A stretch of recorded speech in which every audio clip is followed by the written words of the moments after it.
mais on va d'abord quand même parler de votre belle prestation. J'imagine que vous auriez signé pour un match nul avant le match face à l'Ogre parisien.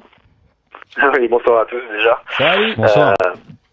Oui, bien sûr, on aurait signé tout de suite pour un match nul, donc on est satisfait de ce résultat et voilà, maintenant quand on ouvre le score à la 84e, on peut avoir une petite pointe de déception de pas être reparti avec les 3 points, mais on est très satisfait de ce match nul. Alors oui, bon, c'est normal, quand on est guingampais aujourd'hui, on est forcément très satisfait, mais ce qui est quand même dommage, c'est que vous seriez l'AS Nancy-Lorraine d'il y a 2 ans ou le Stade Rennais d'il y a 3 ans, je me dirais bon, ce terrain-là, il est parfait. Mais pour une équipe comme la vôtre, avec l'entraîneur que vous avez, qui a plutôt la culture du jeu et ce que vous faisiez l'an dernier, est-ce que vous trouvez que c'est digne de jouer sur une pelouse pareille?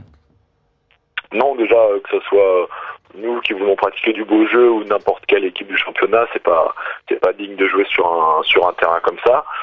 Pour déjà le spectacle, pour nos spectateurs et après les gens qui regardent le match à la télé. Donc non, maintenant avec la pluie qui est tombée ces derniers temps en Bretagne, même sur toute la France, on a vu que des matchs ont été annulés sur cette journée. Voilà, c'est très moyen de jouer sur des pelouses comme ça.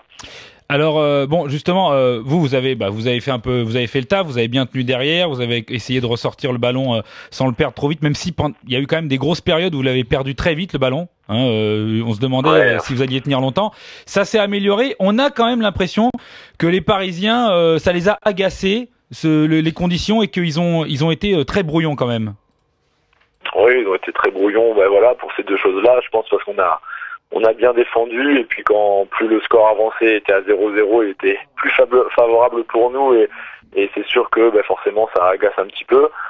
Peut-être que l'état de la pelouse, ils n'ont pas pu réaliser tout ce qu'ils voulaient faire, mais c'est pareil pour les 2 équipes. Alors plus le match avançait, oui, plus il y avait un petit peu de tension de leur part et nous la motivation montait de plus en plus pour tenir ce résultat.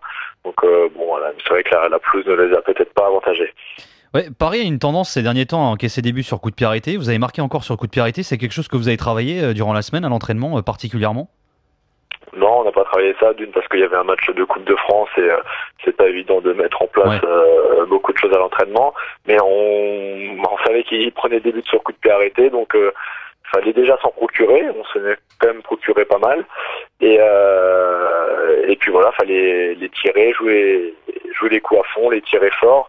Et on savait qu'il y avait peut-être une petite fébrilité. S'il y en a une dans cette équipe, c'est ce point-là. Et voilà, on voulait vraiment être performant là-dessus et ça a payé avec un but.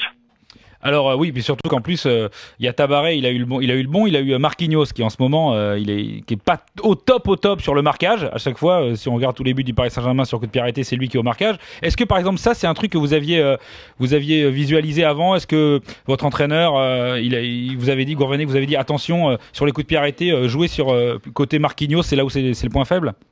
Non, pas du tout. On n'avait pas du tout ciblé de joueurs. De toute façon, c'est juste dire nous d'être agressifs sur coup de pied arrêté. Après, on ne sait pas quel joueur va marquer nos attaquants. Donc là, c'est Marquinhos qui était sur Riyad Tabaré, mais non, on n'avait pas ciblé de joueurs spécialement.